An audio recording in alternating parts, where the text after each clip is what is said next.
नमस्कार मित्रांनो, 29 एप्रिल भागामध्ये अधिपती अक्षराला तिच्या माहेरी घराबाहेर सोडतो आणि म्हणतो फोन राहिला आणि आईबाबांना सांगा मी घरात काय आलो नाही, घराबाहेरूनच गेलो. अक्षरा स्माईल करत म्हणते हो जा तुम्ही. तर तो काही लागलं ना सांगा, मी आहेच. अक्षरा म्हणते तुम्ही काळजी नका करू, तुम्ही मीटिंगकडे लक्ष द्या. अधिपती म्हणतो आणि तुमचं झालं ना मला फोन करा, टप दिशी न्यायला येतो. ती नको मला थोडंसं काम आहे, मी तुम्हाला बोलले होते ना मी उन्हाळी वर्ग घेणारे त्याचंच. अधिपती म्हणतो होय काय. आता अक्षरा मुलांबद्दल कौतुकाने सांगत असते. अधिपती म्हणतो काय मास्तरीबाई, तुमच्या ह्या विद्यार्थ्याला तुम्ही सांगितलंच नाही वय. ती स्माईल करत म्हणते अहो मला दिसतंय तुम्ही किती कामात आहात. अधिपती म्हणतो बरं चालू द्या तुमचं, तुम्ही काय एखादी गोष्ट मनावर घेतली ना ती झाल्याशिवाय थांबत नाही. ऑल द बेस्ट तुम्हाला. ती म्हणते थँक्यू. अधिपती म्हणतो बरं तुमचं झालं ना, तुम्ही जिथं असाल ना तिथून सांगा, तिथं घ्यायला येतो. ती हो सांगते.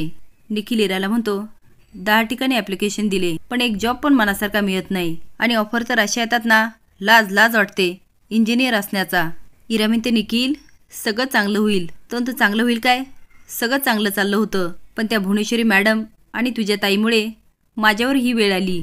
आता इरा बरंच काय बोलते म्हणते त्या चंचलाच्या नादी लागायची काय गरज होती. निखिल म्हणतो आता बोललो ना चूक झाली म्हणून सॉरी. ती निखिल तू प्रयत्न करत राहा, सगळं व्यवस्थित होईल. 4 वाजता भुवनेश्वरीकडे जातो आणि म्हणतो काय ठरवलं. भुवनेश्वरी म्हणते काहीच ठरवलं नाही, आम्ही अजून विचार करतोय. तर सांग ना काय विचार करतेस. नाही म्हणजे तुला विचार करायला मी मदत करू शकतो. भुवनेश्वरी म्हणते आम्हाला कुणाची काय बी गरज नाही. ती रागात जायला लागते पण तिचा तोल जातो आणि चारुहास तिला सावरतो आणि म्हणतो सांभाळून. त्याच्या स्पर्शाने भुवनेश्वरीच्या डोळ्यात पाणी येतं आणि ती म्हणते आम्ही सांभाळूनच आहे आणि बाकीच्यांना सांभाळून पण घेतो. चारुहास निघून जातो. भुवनेश्वरी बघत राहते. अक्षरा घरी येते आणि बाबांची तब्येत बघून विद्याला म्हणते आई मला वाटतच होतं तू काहीतरी लपवते, मला का कळवलं नाही. बाबा म्हणतात अगं कळवायचं काय त्यात, मी अगदी ठणठणीत आहे, मला काहीच झालं नाही आणि त्यांना खूप खोकला येतो. अक्षरा म्हणते बघा. आता तिघांचं बरंच काही बोलणं होतं. बाबा म्हणतात अक्षरा तुला बघितलं आणि बघ मी ठणठणीत बरा झालो. अक्षरा हसून म्हणते आई यांनी काही खाल्लं का. विद्या म्हणते नाही ना अक्षरा, बघ ना सकाळपासून काहीच खाल्लं नाही. अक्षरा म्हणते आई तू फळं आण, मी कापून देते. विद्या फळं घेऊन येते आणि अक्षरा कापत असते. आता विद्या घरच्यांची चौकशी करते. अक्षरा भुवनेश्वरीबद्दल सांगते आणि म्हणते अधिपती गाणं शिकणार आणि बघ नाही त्यांनी परीक्षेचा फॉर्मसुद्धा भरला. अगं त्यांची गाडी आता जोऱ्यात सुटली. ती घासतात. अक्षरा म्हणते आई तुझ्या कुणी पाण्यात आहे का असं गाणं शिकवणाऱ्या. विद्या म्हणते हो ग आहे ना, थांब तुला फोन नंबर देते. आता अक्षरा बरंच काही बोलते आणि तिथून निघते. एका ठिकाणी थांबते तेवढ्यात एक बाई येते आणि म्हणते मीच संगीत शिकवते, माझं आडनाव गद्रे. अक्षरा म्हणते तुम्ही घरी याल का संगीत शिकवायला. ती म्हणते नाही हो माझे 3 बॅचेस आहे आणि माझे 2 लहान मुलं पण आहेत, मी जॉब पण करते. पण अक्षरा काय ऐकत नाही. म्हणते जेव्हा तुम्हाला वेळ असेल ना सकाळ संध्याकाळ कधी आलं तरी चालेल. मॅडम म्हणतात एक काम करा ना तुम्हीच पाठवा, मी कुठल्या पण बॅचेसमध्ये ॲडजस्ट करते. अक्षरा म्हणते नाही हो ते शक्यच नाही.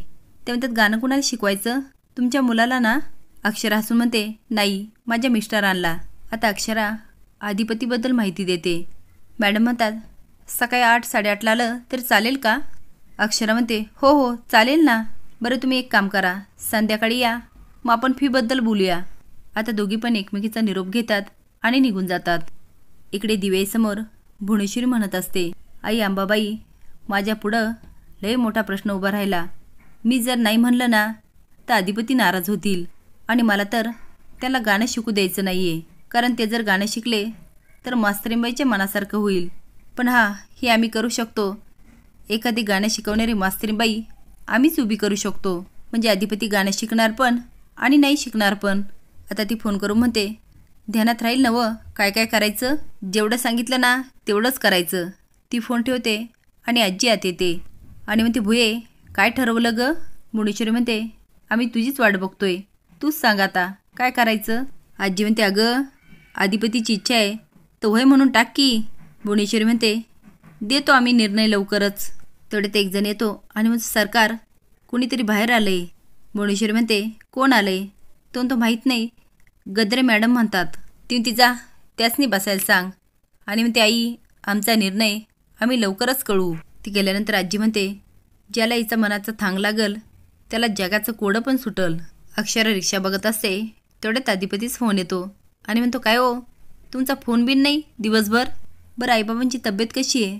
अक्षर म्हणते अहो बाबांना बरं नव्हतं, तर मी आईला फोनवर विचारत होते पण ती सांगतच नव्हती. अधिपती म्हणतो बरं बरं बरं, मग आज कसं तिकडं राहणार आहे का? राहा एक दिवस, त्यात काय एवढं, त्यासनी बी बरं वाटेल होय की नाही? अक्षर म्हणते नाही नाही अहो मी निघाले. हे ऐकल्यानंतर त्याला खूप आनंद होतो. तो अहो मग मला सांगायचं ना, मी म्हणलो होतो ना मी घ्यायला येतो. अक्षरा म्हणते नाही नाही ठीक आहे, पण तुम्ही लवकर घरी या. अधिपती म्हणतो काय हो कुणीकडे फिरायला जायचं की काय? आता अक्षरा गद्रेबाईबद्दल सांगते. तो अहो तुमचं आहेच का अजून? अक्षरा असून म्हणते तुम्हाला गाणं शिकवल्याशिवाय मी स्वस्त बसणार नाही. तो तुम्ही एखादा विषय मनावर घेतला ना त्याचा कांटका पाडल्याशिवाय राहतच नाही. हे बघा त्याच्या काय नादाला लागू नका, ते काय आपल्याला जमायचं नाही. आणि अजून आईसाहेबांनी निकाल बी दिला नाही. अक्षरा म्हणते मला खात्री आहे त्या होच म्हणणार. अधिपती समजावतो पण अक्षर काय ऐकत नाही. भुवनेश्वरी खाली येते म्हणते कोण तुम्ही? तुम्ही गद्रे मॅडम, मी गाणं शिकवते. भुवनेश्वरी म्हणते हां मग मी काय करू? मॅडम म्हणतात अहो मला अक्षरा मॅडमनी बोलवलं, त्यांना बोलवता का जरा? आणि स्वतः संगीतामध्ये काय काय केलं हे सांगत असतात. भुवनेश्वरी म्हणते ओ तुमची संगीताची टिमकी इथं नका वाजवू, चला निघा आता. ती म्हणती काय? भुवनेश्वरी म्हणते ऐकलं नाही का, निघा. मॅडम म्हणतात एकदा अक्षरा मॅडमला भेटले असते तर? भुवनेश्वरी म्हणते एकदा तुम्हाला शेंदूर प्यायला लावू आणि कायमचं तुमचं गाणं बंद करून टाकू. त्या चांगलेच घाबरतात. भुवनेश्वरी म्हणते चला निघा आता. ऐका नीट ध्यानात ठेवायचं, मी तुम्हाला हाकललं हे कुणाला बी सांगायचं नाही. अजून भुवनेश्वरी त्यांना बरंच काही धमकी देते. त्या बाहेर जातात आणि तेवढ्यात अक्षरा येत असते. ती म्हणती गद्रे मॅडम तुम्ही चला ना आत. मॅडम म्हणतात अक्षरा मॅडम मला गाणं शिकवायला नाही जमणार. अक्षरा म्हणते आपलं तर सगळं ठरलं होतं, पण मॅडमला भुवनेश्वरीचं बोलणं आठवतं. आता ते रागात म्हणतात मला गाणं शिकवायचं पण नाही आणि मला बोलू पण नका आणि मी येणार पण नाही. ते निघून जातात. आता अक्षराला कळून चुकतं हे भुवनेश्वरीचं कांड आहे. असेच नवीन अपडेट जाण्यासाठी लाईक आणि सबस्क्राईब करा. धन्यवाद.